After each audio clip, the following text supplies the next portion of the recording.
ನಿಮ್ಮದೇ ಆಗಿರತಕ್ಕಂಥ ನಿಮ್ಮ ವ್ಯೂಗಳ ಒಂದು ಬ್ಲೆಸ್ಸಿಂಗ್ಸ್ ನಮ್ಮ ಮೇಲೆ ಇರಲಿ ಅಂತ ಹೇಳ್ತಾ, ಹಿಂದಿ ವಿಷಯದಲ್ಲಿ 80ಕ್ಕೆ 80 ಅಂಕ ಪಡಿಬೇಕಾದ್ರೆ ಏನು ಮಾಡಬೇಕು ಅನ್ನೋದನ್ನು ನೋಡೋಣ. ಸೊ ವಿದ್ಯಾರ್ಥಿಗಳೇ, ಫಸ್ಟ್ ಆಗಿ ಎಲ್ಲ ಪಾಠಗಳನ್ನು ಓದಿರಬೇಕು. ನಿಮಗೆ ಪ್ಯಾಟರ್ನೇ ಗೊತ್ತಿರಬೇಕು.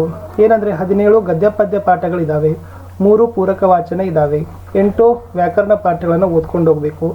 ಜೊತೆಗೆ ಕಂಪೋಸಿಷನ್ನಲ್ಲಿ 100 ಪ್ಯಾಸೇಜು, ಎಸ್ಸೆ ಆಗಿರ್ಬೋದು, ಲೆಟರ್ ರೈಟಿಂಗ್ಗಳನ್ನು ಚೆನ್ನಾಗಿ ನಾನು ಓದ್ಕೊಂಡು ಹೋಗಬೇಕು ಅನ್ನೋದನ್ನು ಸೊ ಲಕ್ಷ್ಯ ನಿಮಗೆ ಇರಬೇಕು. ಆವಾಗ ಮಾತ್ರ ಏನಾಗ್ತದೆ, 80 ಮಾರ್ಕ್ಸ್ಗಳ ಒಂದು ಟಾರ್ಗೆಟ್ಗೆ ರೀಚ್ ಆಗಲಿಕ್ಕೆ ಸಾಧ್ಯ ಇದೆ. ಪ್ರತಿ ಪಾಠದ ಪ್ರಶ್ನೋತ್ತರ ವ್ಯಾಕರಣ ಅಂಶಗಳನ್ನು ಚೆನ್ನಾಗಿ ಅರಿತಿರಬೇಕು. ಬರೀ ಪಾಠಗಳನ್ನು ಓದಿದರೆ ಕೆಲಸ ಆಗೋದಿಲ್ಲ ವಿದ್ಯಾರ್ಥಿಗಳೇ. ಪ್ರತಿ ಪಾಠದ ಹಿಂದಿನ ಮತ್ತು ಮಿಡಲ್ ಕ್ವಶನ್ಸ್ಗಳನ್ನ ಸಹಿತ ಬರ್ತಕ್ಕಂಥ ಚಾನ್ಸಸ್ ಇರ್ತವೆ. ಅವೆಲ್ಲವುಗಳನ್ನು ಚೆನ್ನಾಗಿ ತಾವು ಏನು ಮಾಡಬೇಕಾಗ್ತದೆ, ಓದಬೇಕಾಗ್ತದೆ. ಆಮೇಲೆ ನೆನಪಿನಲ್ಲಿ ಇಟ್ಕೊಳ್ಬೇಕಾಗ್ತದೆ. ಎಕ್ಸಾಮ್ ಪೇಪರಲ್ಲಿ ಪ್ರೆಸೆಂಟೇಷನ್ ಮಾಡಬೇಕಾಗ್ತದೆ. ಆವಾಗ ಏನಾಗ್ತದಪ್ಪ ಅಂದರೆ ಗುರಿ ಈಡೇರ್ತದೆ. ಬರವಣಿಗೆ ಶುದ್ಧವಾಗಿರಬೇಕು, ವ್ಯಾಕರಣ ದೋಷ ಇಲ್ಲದ ಹಾಗೆ ನೋಡಿಕೊಳ್ಳಬೇಕು. ಇನ್ ದ ಎಕ್ಸಾಮ್ ಅಂದರೆ ಪರೀಕ್ಷಾ ಸಮಯದಲ್ಲಿ ವಿದ್ಯಾರ್ಥಿಗಳೇ, ನೀವು ಬರೀತಕ್ಕಂಥ ಉತ್ತರ ಪತ್ರಿಕೆಯಲ್ಲಿನ ಬರವಣಿಗೆ ತುಂಬಾ ಶುದ್ಧವಾಗಿರಬೇಕು. ಸುಲೇಖ ಅಂತ ಕರೀತಾರೆ. ಓಕೆ, ತುಂಬ ರೈಟಿಂಗ್ ನೀಟಾಗಿರಬೇಕು, ಯಾವುದೇ ವ್ಯಾಕರಣ ದೋಷ ಇರಬಾರ್ದು. ಬರೀತಕ್ಕಂಥ ಪ್ರತಿಯೊಂದು ಸೆಂಟೆನ್ಸ್ಗಳು ಮೀನಿಂಗ್ಫುಲ್ ಆಗಿರಬೇಕು, ರಿಲಿವೆಂಟ್ ಆಗಿರಬೇಕು. ಏನು ಕೇಳಿದಾರಲ್ಲ ಅದನ್ನೇ ಬರಿಬೇಕು, ಬೋಗಸ್ ಬರೆಯೋ ಹಾಗಿಲ್ಲ. ಮುಂದಿನ ಪಾಯಿಂಟ್ ಹೊತ್ತು ಬಹು ಆಯ್ಕೆ ಪ್ರಶ್ನೆ ಬರೆಯುವಾಗ ಕ್ರಮಾಕ್ಷರ ತಪ್ಪದೆ ಬರೆಯಿರಿ. ಇಲ್ಲಿ ಫಸ್ಟ್ 8 ಮಲ್ಟಿಪಲ್ ಚಾಯ್ಸ್ ಕ್ವಶನನ್ನು ಗ್ರಾಮರ್ ಸೆಕ್ಷನ್ದಿಂದ ಆನ್ಸರ್ಸ್ಗಳನ್ನು ಮಾಡುವಾಗ ಉತ್ತರದ ಏನು ಕ್ರಮಾಕ್ಷರ ಇದೆ ಅನ್ನೋದನ್ನು ಬರೆದು ಆಮೇಲೆ ಕಂಪ್ಲೀಟಾಗಿ ಏನು ಮಾಡಬೇಕು, ತಾವು ಉತ್ತರಗಳನ್ನು ಬರೀಬೇಕು. ಕ್ರಮಾಕ್ಷರ ಇರದೇ ಇದ್ದರೆ ಅಂಕಗಳನ್ನು ಕೊಡೋದಿಲ್ಲ. ಮತ್ತು ಬಹು ಆಯ್ಕೆ ಪ್ರಶ್ನೆಗಳನ್ನು ಒಂದು ಬಾರಿ ಚಿತ್ತುಕಾಟ ಮಾಡಲಾರದೇನೆ ಬರೀಬೇಕು. ಚಿತ್ತುಕಾಟ ಹಾಕಿ ಬರೆದ್ರೆ ಬಹು ಆಯ್ಕೆ ಪ್ರಶ್ನೆಗಳಿಗೆ ಅಂಕ ಕೊಡೋದಿಲ್ಲ ಅಂತ ಉತ್ತರ ಪತ್ರಿಕೆಯಲ್ಲಿ ಇನ್ಸ್ಟ್ರಕ್ಷನ್ ಇದೆ. ಆದರೆ ಉತ್ತರ ಪತ್ರಿಕೆಯಲ್ಲಿ ಇರ್ತಕ್ಕಂಥ ಸೂಚನೆಗಳನ್ನು ಓದ್ಕೊಳ್ಬೋದು. ಮುಂದೆ ಇರ್ತಕ್ಕಂಥದ್ದು 1 ಅಂಕದ ಅನುರೂಪತಾ ಪ್ರಶ್ನೆಗಳನ್ನು ಉತ್ತರ ಬರೆಯುವಾಗ ಮೊದಲೆರಡು ಪದಗಳ ಸಂಬಂಧ ಸ್ಪಷ್ಟವಾಗಿ ಅರ್ಥ ಮಾಡಿಕೊಳ್ಳಿ. ಇಲ್ಲಿ ಅನುರೂಪತಾ ಪ್ರಶ್ನೆಯಲ್ಲಿ ಕೊಟ್ಟಿದಾಗ ಫಸ್ಟ್ ಫೇರ್ ಅಂದರೆ ಮೊದಲ ಜೋಡಿಗಳನ್ನು ನಾವೇನು ಮಾಡಬೇಕು, ಅದರ ಏನು ಕೇಳಿದ್ದಾರೆ, ಅದು ಏನು ರಿಲಿವೆಂಟ್ ಮಾಡಿದ್ದಾರೆ ಅಂತ ತಿಳ್ಕೋಬೇಕು. ಆವಾಗ ಮಾತ್ರ ಕಡೆಗೆ ನಾವು 3ನೇ ಪದದ ಸಂಬಂಧದ ಉತ್ತರಗಳನ್ನು ಬರೀಬೇಕು. ಇಲ್ಲದ್ರೆ ಸೊ ಸಹಜವಾಗಿ ಇಲ್ಲಿ ಏನಾಗ್ತವಪ್ಪ ಅಂದ್ರೆ ಅಂಕಗಳು ಲಾಸ್ ಆಗ್ತಾವೆ. 1 ಅಂಕದ ಉತ್ತರ ವಾಕ್ಯ ರೂಪದಲ್ಲಿರಲಿ. ಇಲ್ಲಿ ಭಾಳ ಸ್ಟೂಡೆಂಟ್ಸ್ಗಳು 1 ಮಾರ್ಕ್ ಬರೆಯೋತ್ನಾಗ ಒಂದೊಂದು ವರ್ಡ್ದಲ್ಲಿನೇ ಬರೀತಾರೆ. ಫಾರ್ ಎಕ್ಸಾಂಪಲ್, ಆಜ್ ಕಿ ದುನಿಯಾ ಕೈಸಿ ಹೇ ಅಂದರೆ ವಿಚಿತ್ರ, ನವೀನ ಅಂತ ಹಿಂಗೆ ಬರೀತಾರೆ. ಬಟ್ ಕ್ವಶನ್ ಪೇಪರಲ್ಲಿ ಇನ್ಸ್ಟ್ರಕ್ಷನ್ ಕೊಟ್ಟಿದ್ದಾರೆ, ನಿಮ್ನಲಿಖಿತ ಪ್ರಶ್ನೋं के उत्तर एक एक पूर्ण रूप से लिखिए. एक ಪೂರ್ಣ ರೂಪ ಸೇ ಏಕೇಕ್ ವಾಕ್ಯ ಮೇ ಅಂದರೆ ಒಂದೊಂದು ವಾಕ್ಯದಲ್ಲಿ ಪೂರ್ಣವಾಗಿ ಬರೀರಿ ಅಂತ ಕೇಳಿದಾಗ ನೀವು ಪೂರ್ಣವಾಗಿಯೇ ವಾಕ್ಯ ರೂಪದಲ್ಲಿನೇ ಬರಿಬೇಕು. ಯಾಕಂದರೆ ನೀವು SSLC ಇದ್ದೀರಿ, ಆಲ್ರೆಡಿ ಮೆಚೂರ್ಡ್ ಇದ್ದೀರಿ. ಯಾವುದೇ ರೀತಿಯಾಗಿರ್ತಕ್ಕಂಥ ವಾಕ್ಯದ ಪ್ರಭುತ್ವ ಇರಬೇಕು. ಭಾಷಾ ಪ್ರಭುತ್ವ, ಮಾಸ್ಟರ್ ಇಸ್ ದ ಇಂಪಾರ್ಟೆಂಟ್.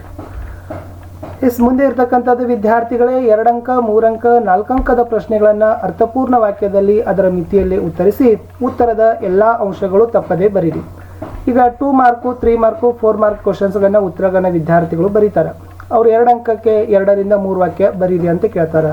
3 ಅಂಕಕ್ಕೆ 4 ರಿಂದ 5 ವಾಕ್ಯ, 4 ಅಂಕೆ 5 ರಿಂದ 6.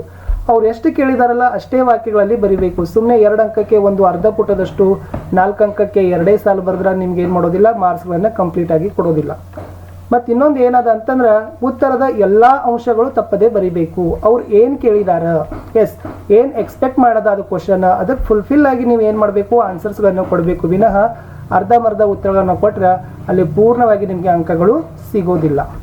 ಮುಂದೆ 3 ಅಂಕದ ದೋಹಾ ಭಾವಾರ್ಥ ಮೌಲ್ಯದಿಂದ ಕೂಡಿರಲಿ, ಸರಳ ವಾಕ್ಯದಲ್ಲೇ ಬರೀರಿ. ಇಲ್ಲಿ 3 ಮಾರ್ಕ್ಗೆ ದೋಹಾದ ಭಾವಾರ್ಥವನ್ನು ಬರೀತಕ್ಕಂಥ ಸಂದರ್ಭದಲ್ಲಿ 2 ಸಾಲುಗಳಲ್ಲಿ 4 ಭಾಗಗಳಿರ್ತಾವೆ. ಅದರ ಏನು ವ್ಯಾಲ್ಯೂ ಅದ, ಏನು ಮಹತ್ವ ಇದೆ, ಮೌಲ್ಯ ಇದೆ ಅನ್ನೋದನ್ನು ತಿಳ್ಕೊಂಡು ಬರೀರಿ. ಓಕೆ, ಸರಳ ವಾಕ್ಯದಲ್ಲಿ ಬರೀರಿ, ಅದನ್ನು ಬಿಟ್ಟು ಬರ್ಲಿಕ್ಕೆ ಹೋಗಬೇಡಿ. ಯಾಕಂದರೆ ಸುಮ್ಮನೆ 3 ಅಂಕಗಳ ನಿಮ್ದು ಏನಾಗ್ತವಪ್ಪ ಅಂದ್ರೆ ಅಪವ್ಯಯ ಆಗ್ತವೆ. ಚೆನ್ನಾಗಿ ಮೌಲ್ಯಭರಿತವಾಗಿ ಬರೆದರೆ 3ಕ್ಕೆ 3 ಅಂಕ ಕೊಡ್ತಾರೆ. ಕನ್ನಡ ಇಂಗ್ಲಿಷ್ಗೆ ಅನುವಾದ ಮಾಡುವಾಗ ವಾಕ್ಯದ ಕಾಲ, ಲಿಂಗ, ವಚನ, ವಿಭಕ್ತಿ ಪ್ರತ್ಯಯ, ಲೇಖನ ಚಿಹ್ನೆಗಳ ಬಗ್ಗೆ ಗಮನ ಕೊಡಿ. ವಾಕ್ಯ ಅರ್ಥಪೂರ್ಣವಾಗಿರಬೇಕು. ಬಹಳ ಜನ ವಿದ್ಯಾರ್ಥಿಗಳು ಟ್ರಾನ್ಸ್ಲೇಷನ್ ಮಾಡುವಾಗ ಹಿಂದಿಯಲ್ಲಿ ಕೊಟ್ಟಿರ್ತಕ್ಕಂಥ ಸ್ಟಾನ್ಸಾದಲ್ಲಿ ಅದು ಯಾವ ಕಾಲದಲ್ಲಿದೆ, ಅಲ್ಲಿ ಸ್ತ್ರೀಲಿಂಗ ಪುಲ್ಲಿಂಗಗಳು ಏನಿದಾವ, ಏಕವಚನ ಬಹುವಚನಗಳು ಯಾವಿದಾವ, ಯಾವೆಲ್ಲ ವಿಭಕ್ತಿ ಪ್ರತ್ಯಯಗಳಿದಾವ, ವಿಶೇಷವಾಗಿ ಯಾವ ಲೇಖನ ಚಿಹ್ನೆಗಳನ್ನು ಬಳಸಿದ್ದಾರೆ. ಅನುವಾದದ ವಾಕ್ಯದಲ್ಲಿ ಇವುಗಳು ಇರಲೇಬೇಕು. ವಿಶೇಷವಾಗಿ ನಿಮ್ಮ ಅನುವಾದದ ವಾಕ್ಯ ಅರ್ಥಪೂರ್ಣ ಆಗಿರಬೇಕು. ನಿರರ್ಥಕ, ಅದು ಬೇರೆ ಅರ್ಥ ಕೊಡುವ ಹಾಗೆ ನೀವು ಅನುವಾದ ಮಾಡಬಾರ್ದು. ಪದ್ಯದ 4 ಸಾಲುಗಳನ್ನು ತಪ್ಪಿಲ್ಲದೆ ಸ್ಫುಟವಾಗಿ ಬರೀರಿ. ಯಾಕಂದ್ರೆ ಪದ್ಯದ 4 ಸಾಲುಗಳಿರ್ತಾವ, ಎಲ್ಲಿ ಕಾಮ ಅದ, ಎಲ್ಲಿ ಫುಲ್ ಸ್ಟಾಪ್ ಅದ, ಮಾತ್ರಗಳ ಬಗ್ಗೆ ವಿಶೇಷವಾಗಿ ಗಮನ ಕೊಟ್ಟು ತಪ್ಪಿಲ್ಲದೆ ಬರೆದ್ರೆ ಖಂಡಿತವಾಗಿ ನಿಮಗೆ 4 ಅಂಕಗಳನ್ನು ಕೊಡ್ತಾರೆ. ನೆಕ್ಸ್ಟ್ ಇರೋದು ಏನಪ್ಪ ಅಂತಂದರೆ, ಗದ್ಯ ಭಾಗ ಓದಿ ಉತ್ತರಿಸಲು ಸಮಯ ಹಾಳು ಮಾಡಿಕೊಳ್ಳಬೇಡಿ. ಮೊದಲು ಪ್ರಶ್ನೆ ಓದಿ ಅದಕ್ಕೆ ಉತ್ತರ ಹುಡುಕಲು ಪ್ರಯತ್ನ ಪಡಿ. ಇಲ್ಲಿ 4 ಮಾರ್ಕ್ಸಿಗೆ ಒಂದು ಅನ್ಸೀನ್ ಪ್ಯಾಸೇಜ್ ಕೊಡ್ತಾರೆ. ಭಾಳ ಜನ ವಿದ್ಯಾರ್ಥಿಗಳು ಏನು ಮಾಡ್ತಾರಪ್ಪ ಅಂದ್ರೆ ಅಖಂಡ ಫಸ್ಟ್ ಹಿಡಿದ ಲಾಸ್ಟ್ ತನಕ ಒಂದೊಂದು ಬರ್ಕೋತ ಹೋಗ್ತಾರೆ. ಹಂಗೆ ಮಾಡಕ್ಕೆ ಹೋಗ್ಬೇಡ್ರಿ. ಮತ್ತು ಇನ್ನೊಂದು ಹೇಳ್ಬೋದು ಅಂತಂದ್ರೆ, ವಿಶೇಷವಾಗಿ ಅದನ್ನು ಓದ್ಕೋತು ಕೊಡ್ಲಕ್ಕೆ ಹೋಗ್ಬೇಡ್ರಿ. ಕೆಳಗಡೆ ಫಸ್ಟ್ ಕ್ವಶನ್ ಓದ್ರಿ, ಕ್ವಶನ್ಗೆ ತಕ್ಕಂತೆ ಉತ್ತರಗಳನ್ನು ಹುಡುಕಿ. ಒಂದು ಆನ್ಸರ್ ಸಿಕ್ಕಿದ್ರೆ ಅದ್ರ ಮುಂದೆ ಹಿಂದಿನ ಭಾಗದಲ್ಲಿನ 2, 3, 4 ಉತ್ತರಗಳೇ ಇರ್ತಾವೆ.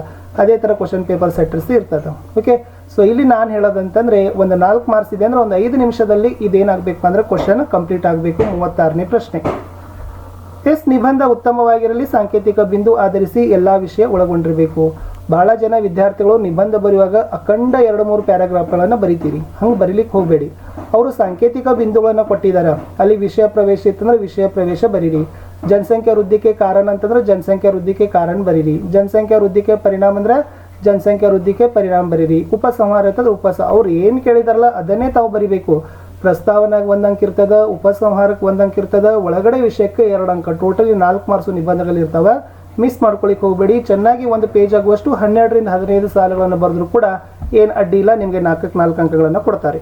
ನೆಕ್ಸ್ಟ್ ಇರ್ತಕ್ಕಂಥದ್ದು, ಪತ್ರದ ಎಲ್ಲ ಹಂತಗಳ ಬಳಕೆ ಇರಲಿ, ಸ್ಫುಟವಾಗಿ ಪತ್ರ ಬರೀರಿ. ಲೆಟರ್ಗಳು ಕೂಡ ಹಾಗೆ. ಈಗ ಚುಟ್ಟಿ ಪತ್ರ ಬರೀಬೇಕಾದ್ರೆ ಫಸ್ಟ್ ದಿನಾಂಕ ಬರೀತೀರಿ, ಪ್ರೇಷಕ್ ಬರೀತೀರಿ, ಸೇವಾಮಿ ಬರೀತೀರಿ, ಸಂಬೋಧನ್, ವಿಷಯ, ಪತ್ರದ ಕಲೇವರ, ಸಮಾಪನೆಗಳನ್ನು ಮಾಡ್ತೀರಿ. ಎಲ್ಲ ಹಂತಗಳನ್ನು ತಪ್ಪದೇ ಬರೀಬೇಕು. ವಿಶೇಷವಾಗಿ ಅವ್ರು ಎಷ್ಟು ದಿನ ಕೇಳಿದ್ದಾರೆ ರಜೆ, ಯಾರಿಗೆ ಬರೀ ಅಂದಿದ್ದಾರೆ, ಏನು ಕಾರಣ ಇದೆ, ಅದನ್ನು ಕೂಡ ನೀವು ಬರೀಬೇಕು.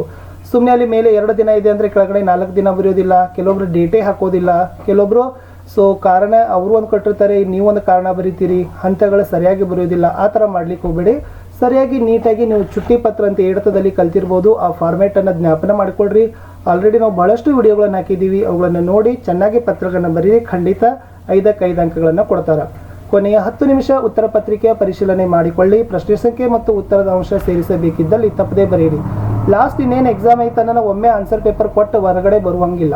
ಯಾಕಂದ್ರೆ ಲಾಸ್ಟ್ ಒಂದು 10ರಿಂದ 15 ನಿಮಿಷ ನಿಮ್ಮ ಕೈಯಲ್ಲಿ ಇರುವಾಗ ನೀವು ಏನು ಮಾಡಬೇಕು, ಟೈಮ್ ಮ್ಯಾನೇಜ್ಮೆಂಟ್ ಮಾಡಬೇಕು.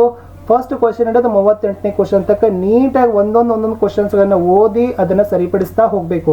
ಎಲ್ಲಿ ಮಾತ್ರಗಳಿದಾವೆ, ಎಲ್ಲಿ ಲೇಖನ ಚಿಹ್ನೆಗಳನ್ನು ಹಾಕಬೇಕು, ಎಲ್ಲಿ ಏನಾದರೂ ಪಾಯಿಂಟ್ಸ್ಗಳನ್ನು ಆ್ಯಡ್ ಮಾಡಬೇಕೇನು, ಅಥವಾ ಕೀವರ್ಡ್ಗಳ ಕಡೆ ಅಂಡರ್ಲೈನ್ ಮಾಡಬೇಕೇನು, ಅದನ್ನೆಲ್ಲ ಮಾಡ್ಕೊಂಡು ಚೆನ್ನಾಗಿ ನೀವು ಲಾಸ್ಟ್ 10 ಮಿನಿಟ್ಸಲ್ಲಿ ಇದನ್ನು ರಿವ್ಯೂ ಮಾಡಲೇಬೇಕು. ಇನ್ ಕೇಸ್ ಕೆಲವೊಂದು ಸರಿ ಕ್ವಶನ್ ನಂಬರ್ ಹಾಕಿರೋದಿಲ್ಲ, 1-2 ಪಾಯಿಂಟ್ಸ್ಗಳನ್ನ ಸೇರಿಸಬೇಕಾಗಿರ್ತದೆ, ಕೆಲವೊಂದು ರಿಲೆವೆಂಟ್ ಇರೋದಿಲ್ಲ, ಚಿತ್ತು ಕಟ ಮಾಡಬೇಕಾಗಿರ್ತದೆ. ಅದನ್ನೆಲ್ಲ ನೀವು ಲಾಸ್ಟಾಗಿ ಏನು ಮಾಡಬೇಕು, ಸರಿಪಡಿಸಲೇಬೇಕು ವಿದ್ಯಾರ್ಥಿಗಳೇ. ಕಡೆಗೆ ಇರ್ತಕ್ಕಂಥದ್ದು ಧನಾತ್ಮಕವಾಗಿರಿ, ಒಳ್ಳೆಯದಾಗುತ್ತೆ. B positive. ಎಕ್ಸಾಮ್ ಇನ್ನೇನು 80 ಮಾರ್ಕ್ಸ್ ತಗೋತೀರಂತ ಏನು ಜೋಶ್ಲಿ ಹೋಗ್ತಿರಲ್ಲ, ಲಾಸ್ಟ್ ಬರೋದು ಕೊಟ್ಟು ಬರೋ ತಕ್ಕೂ 80 ಮಾರ್ಕ್ಸ್ ಇರ್ತೀನಂತ ಪಾಸಿಟಿವ್ ಆಗಿನೇ ಇರಬೇಕು. ಯಾವುದೇ ಕಾರಣಕ್ಕೂ ನೆಗೆಟಿವ್ ಆಗಿ ಯೋಚನೆ ಮಾಡೋಕೆ ಹೋಗಬೇಡಿ. ಒಳ್ಳೆಯದಾಗತ್ತೆ. ಸೊ ದೇವರೆಲ್ಲರಿಗೂ ಕೂಡ ತಮಗೆಲ್ಲರಿಗೂ ಕೂಡ ಒಳ್ಳೇದು ಮಾಡಲಿ ಅಂತ ಹೇಳ್ತಾ, ಹಿಂದಿ ವಿಷಯದ ಪರೀಕ್ಷೆಗೆ ನಿಮ್ಮೆಲ್ಲರಿಗೂ ಕೂಡ ಬೆಸ್ಟ್ ಆಫ್ ಲಕ್ ಅಂತ ಹೇಳ್ತಾ, ವಿಡಿಯೋ ಇಷ್ಟ ಆದರೆ ಲೈಕ್, ಶೇರ್, ಸಬ್ಸ್ಕ್ರೈಬ್ ಮಾಡಲಿಕ್ಕೆ ಮರೆಯದಿರಿ.